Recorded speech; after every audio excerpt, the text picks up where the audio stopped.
ఇప్పుడు రీసెంట్‌గా వింటోందేంటంటే early puberty. దానికి మెయిన్ కాజెస్ ఏంటి? దానివల్ల ఏమన్నా ఇష్యూస్ ఏమన్నా వచ్చే ఛాన్స్ ఉందా?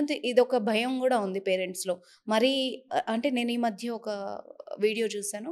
డాక్టర్‌ని పేరెంట్ అడుగుతున్నారు.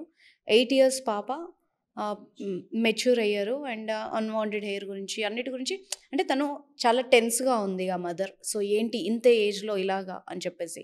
సో, ఇది దేనికి సైన్ మనం అనుకోవచ్చు? సో, ఇది గర్ల్స్ యొక్క ఆహ్, ఈ మెన్స్ట్రుయేషన్ అనేది హ్మ్. Very important. అండ్ వుమెన్ ఎప్పుడైతే ప్రెగ్నెంట్ ఉంటారో, ఆ ఫీటస్ అంటే ఆ బేబీ ఫీమేల్ చైల్డ్ యొక్క ఆహ్, ఎగ్ నంబర్ అనేది డిసైడ్ అవుతుంది. ఓకే. అంటే మదర్స్ వూమ్‌లోనే ఆ ఫీమేల్ చైల్డ్‌కి ఎగ్ నంబర్ అనేది డిసైడ్ అవుతుంది. హుహు. And it's very important that mother also should maintain her life style.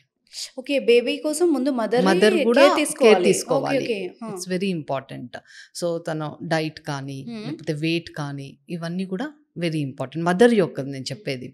దాని తర్వాత పుట్టిన తర్వాత సో, ఒకవేళ mother is obese or mother has some PCOS issues, it's always there is a chance that baby is also getting. So, ఇంకా ఏంటి అనంటే వీళ్ళు they have to maintain their lifestyle hmm. అదంతా.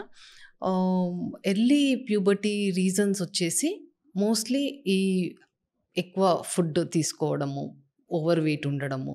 సో, దీనివల్ల మనకి menstruation అనేది ఎర్లీగా జరుగుతుంది.